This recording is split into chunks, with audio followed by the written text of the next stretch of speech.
ভালোবাসা মানে কখনোই পরের অধীনস্থ হয়ে যাওয়া নয়।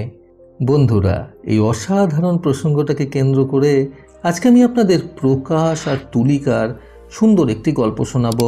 চ্যানেলে নতুন হলে সাবস্ক্রাইব করতে ভুলবেন না এবং অবশ্যই গল্পটি ভালো লাগলে একটা লাইক আশা করব। প্রকাশ আর তুলিকা ভালোবাসা করেই বিয়ে করেছিল, তবে তারা খুব অল্প সময়ের জন্যই ভালোবাসার সম্পর্কে আবদ্ধ হয়েছিল। মোটামুটি 1 বছর সম্পর্ক চলার পরই প্রকাশ আর তুলিকা বাড়ির সম্মতিতেই বিয়ে করে নেয়। বিয়ের প্রথম তাদের সম্পর্কটা খুবই ভালো কাটছিল, এতটাই ভালো কাটছিল যে এই সব কিছুই তুলিকার যেন একটা স্বপ্নের মতো মনে হচ্ছিল। তুলিকার প্রতি প্রকাশের ছোট ছোট কেয়ার করা, সবসময় তার খেয়াল রাখা, কাজের ফাঁকে ফাঁকে ফোন করে তুলিকার খোঁজ খবর নেওয়া, কোনটা পড়লে তাকে ভালো লাগবে কোনটা ভালো লাগবে না, এই সব কিছু ব্যাপারে কমপ্লিমেন্ট দেওয়া, এই সব কিছুই তুলিকা খুব আনন্দ সহকারে উপভোগ করছিল। ভালোবাসার সম্পর্কে আবদ্ধ থাকাকালীনও প্রকাশ এই রকমই ছিল। ছোট ছোট ব্যাপারে সে খুব খেয়াল রাখত তুলিকার। আর বিয়ের পরে তো সেই ব্যাপারটা আরও জোরালো হয়ে উঠল। তুলিকার প্রকাশের এসব জিনিস খুবই ভালো লাগতো। প্রথম সে সকলের কাছে প্রকাশের নামে সুনাম করত এবং সবাইকে খুব গর্ব করে বলতো যে প্রকাশ তাকে কতটা খেয়াল রাখে। প্রকাশ অফিসে কাজের ফাঁকে ফাঁকে সবসময় ফোন করে তার খোঁজ নিতে থাকে, সে কোথায় আছে, কি করছে, কি খেয়েছে, ইত্যাদি ইত্যাদি। প্রথম জিনিসটা ভালো লাগলেও এই ব্যাপারটা ধীরে ধীরে অসহ্যকর হয়ে উঠতে শুরু করলো তুলিকার জীবনে বিয়ের বছর দেড়েকের মাথায়। একদিন তুলিকা নিজের একটা বান্ধবীর সাথে বেশ অনেকক্ষণ ধরে বসে ফোনে কথা বলছিল। সেদিন ছিল রবিবার, প্রকাশের ছুটির দিন। দুপুরবেলায় সব কাজবাজ শেষে বারান্দায় বসে তুলিকা বান্ধবীটার সাথে ফোনে বেশ গল্প জুড়েছিল। প্রায় মিনিট 20 পর প্রকাশ নিজের ঘর থেকে আসলো এবং তুলিকাকে একটু উঁচু গলায় বলল, তুমি কি রোজ এই করো নাকি? ঘন্টার পর ঘন্টা ফোনে কান দিয়ে বসে থাকো? এত ফোনে কথা বলাটা কিন্তু মোটেও ভালো নয়। যেহেতু তুলিকা তখনও তার বান্ধবীর সাথে ফোনে কথা বলছিল, সেহেতু ব্যাপারটা তার কাছে খুবই সম্মানে লাগে। সে তাড়াতাড়ি করে তার বান্ধবীকে বলে ফোনটা কেটে দেয়। তারপর সে প্রকাশকে বলে, তুমি কথাটা পরে বললেও তো পারতে, কি ভাবলো বলো তো নেহা? প্রকাশ তখন তুলিকার কথায় কোনো কর্ণপাত না করে বরং তার উপর রাগারাগি করতে শুরু করলো। এরপর একদিন প্রকাশ অফিসে যাওয়ার পরে তুলিকাকে ফোন করে। তারপর তার কাছে জানতে চায় যে সে কোথায় আছে। তুলিকা তখন তার পাশের বাড়ির এক বৌদির সাথে বসে গল্প করছিল। প্রকাশ জিজ্ঞাসা করায় সে তাই বলল। প্রকাশ তখন ফোনের উল্টো দিক থেকে তাকে বলল, কেন এখন বৌদির কাছে গেছো কেন গল্প করতে? যাও বাড়ি যাও, বাড়িতে কোনো কাজ নেই নাকি?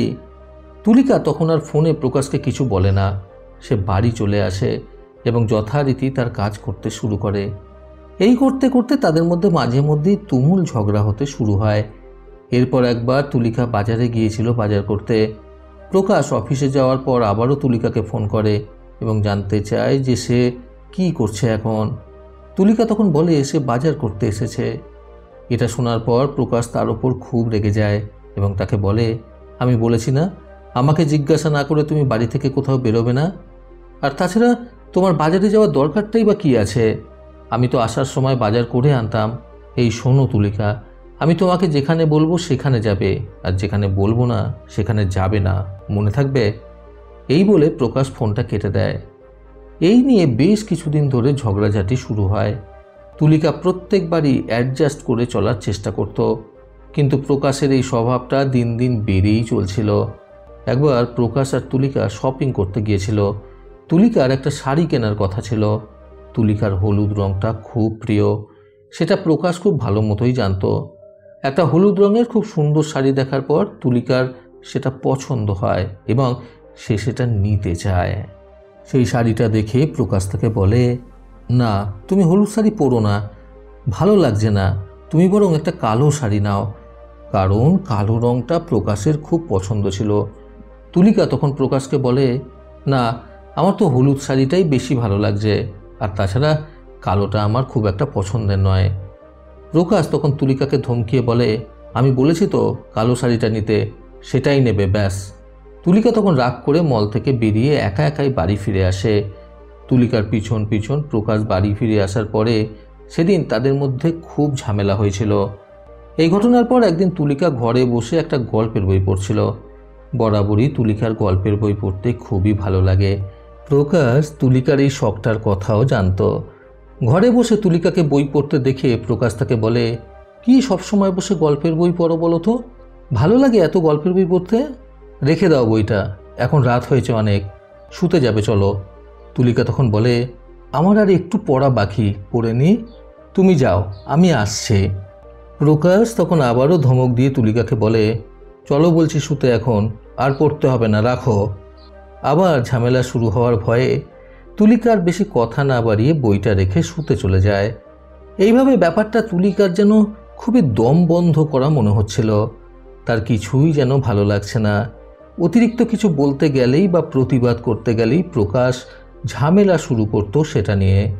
এই প্রসঙ্গে বলে রাখা ভালো, তখন সময়টা ছিল অতিরিক্ত গরমকাল। চারিদিকে একটা দম বন্ধ করা গরমের পরিবেশ। একদিন রাতের বেলায় প্রকাশ আর তুলিকা তাদের ঘরে ঘুমাচ্ছিল। ওপরে একটা সিলিং ফ্যান চলছিল এবং নিচে একটা স্ট্যান্ড ফ্যান চলছিল তাদের ঘরে। আর ঘরের সমস্ত দরজা জানলাগুলো খোলাই ছিল, যাতে বাইরের একটু হলেও হাওয়াটা ঘরের মধ্যে প্রবেশ করতে পারে। হঠাৎই ভোর রাতের দিকে তুলিকা উঠে ঘরের সমস্ত দরজা জানালা বন্ধ করে দেয় এবং ঘরের দুটো ফ্যান অফ করে দিয়ে শুয়ে পড়ে। কিছুক্ষণের মধ্যে প্রকাশ একদম ঘেমে জল হয়ে যায়। তার যেন দমটা একদম বন্ধ হয়ে আসছিল। ঘুমের ঘোরে হঠাৎই সে উঠে পড়ে। সে উঠে দেখে ঘরের সব দরজা জানালা বন্ধ, এমনকি ঘরের পাখা দুটোও বন্ধ। সঙ্গে সঙ্গে সে তুলিকাকে ডাকে এবং জানতে চায় যে ঘরের সমস্ত দরজা জানলা এবং পাখাগুলো এত বিশ্রী গরমের মধ্যেও কেন বন্ধ করা হয়েছে। তুলিকা তখন উঠে বসে শান্তভাবে বলল, আমি বন্ধ করেছি ঘরের সব কটা পাখা এবং দরজা জানলা। প্রকাশ তখন একটু রাগের স্বরেই তুলিকাকে উত্তর দিল, আমি ভালো মতোই জানি যে তুমি এগুলো করেছ। সেটাই জানতে চাইছি যে তোমার এরকম করার কারণটা কি। এত গরমের মধ্যে এরকমভাবে থাকলে তো দম বন্ধ হয়ে মরে যাব। তুলিকা এবার নড়ে চড়ে বসে প্রকাশকে উত্তর দিল, হ্যাঁ, আমারও ঠিক এরকম দম বন্ধ হয়ে আসছে নিজের পরাধীন জীবনযাপন করাতে। প্রকাশ তখন ভুরু কুঁচকে তুলিকাকে জিজ্ঞাসা করে, মানে? তুলিকা তখন বলে, মানে এটাই বলতে চাইছি যে ভালোবাসার সম্পর্কটা সুন্দর হলেই আমার মনে হয় বেশি ভালো হয়। তোমাকে আমি ভালোবাসি, তাই বলে তোমার কেনা কোনো গোলাম কিন্তু আমি নই। তুমি আমার সমস্ত স্বাধীনতা কেড়ে নিতে চাইছো ধীরে ধীরে। আমার পছন্দ অপছন্দ সমস্ত কিছুতে তুমি তোমার পছন্দ অপছন্দ যোগ করে নিজের পছন্দের জিনিসগুলো আমার ওপর জোর করে চাপিয়ে দিতে চাইছো। আমার হলুদ রং পছন্দ, এটাও কি আমার কোনো সমস্যা? আমার বই পড়তে ভালো লাগে, এটাও আমার কোনো সমস্যা? আমার মনে হয় আসলে তুমি না মানসিক বিকারগ্রস্ত, যার ফলে তুমি আমার এই ছোট ছোট ভালো লাগা না লাগাগুলোর মধ্যে ভুল খুঁজে পাচ্ছ। প্রকাশ তখনও মাথা নিচু করে বিছানায় বসে বসে তুলিকার কথাগুলো শুনছে। তারপর তুলিকা বলল, যাই হোক, আমি আজকে এই ঘটনাটা ঘটালাম তোমাকে এটা বোঝানোর জন্য যে এই সম্পর্কটা থেকে ঠিক কী অনুভূতিটা এখন আমার হচ্ছে। এই বলতে বলতে তুলিকা বিছানা থেকে নেমে গিয়ে সমস্ত দরজা জানলা খুলে পাখা দুটোকে চালিয়ে দিয়ে এসে আবার বিছানায় শুয়ে পড়ল। প্রকাশ একটা দীর্ঘ নিঃশ্বাস ফেলে বিছানায় বসে বসে ভাবতে লাগলো যে কী ধরনের ভুল সে করছে। পরের দিন সকালে ঘুম থেকে উঠতে তুলিকার একটু দেরি হয়ে গিয়েছিল। তাড়াতাড়ি করে সে ঘুম থেকে উঠে বসে এদিক ওদিক দেখতে লাগলো। হঠাৎই তার চোখ গেল বিছানার পাশে টেবিলটাতে। সেখানে একটি গল্পের বই এবং তার উপরে দুটো প্রস্ফুটিত গোলাপ ফুল রাখা রয়েছে, আর সেই গোলাপ ফুলের নিচে একটি সাদা কাগজে কিছু একটা লেখা রয়েছে। তুলিকা সেখানে গিয়ে সেখান থেকে ফুলটা এবং সাদা কাগজটা হাতে তুলল। সেখানে প্রকাশের হাতের লেখায় লেখা ছিল, আমি অফিসে চললাম, তুমি অঘরে ঘুমোচ্ছিলে বলে আর ডাকিনি। তোমার জন্য রান্নাঘরে আমি টিফিন করে রেখেছি, সময় মতো খেয়ে নিও। আর আজকে আমি তাড়াতাড়ি ফিরে আসবো বাড়িতে।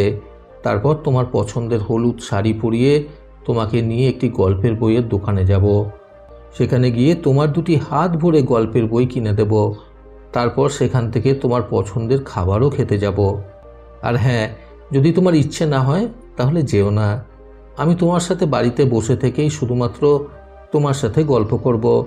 তোমার চাওয়া পাওয়া, ইচ্ছা অনিচ্ছা সমস্ত কিছু শুনবো আজকে আমি। লেখাটা পড়ে তুলিকার অজান্তেই যেন তার চোখ দুটো জলে ভিজে গেল। চোখ দুটো জলে ভিজে গেলেও ওই কান্নাটা কিন্তু মোটেও দুঃখের ছিল না। এই কান্নাটা ছিল কিছু হারিয়ে ফেলতে ফেলতে পুনরায় সেটাকে ফিরে পাওয়ার আনন্দের।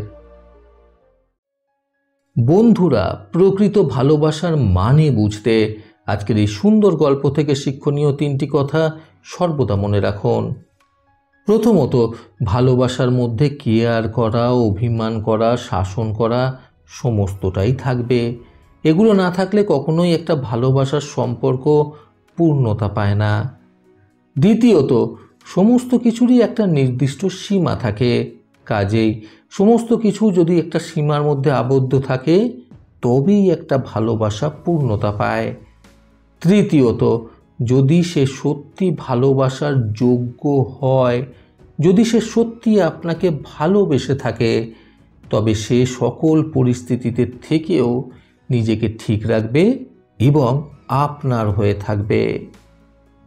প্রতিবারের মতো আবারও বলবো, এই পৃথিবী তাদেরকেই সম্মান দেয় যারা ইউনিক কিছু করার ক্ষমতা রাখে।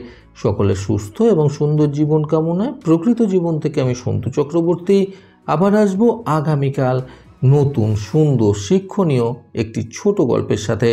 ভালো শুনুন, ভালো থাকুন। ধন্যবাদ।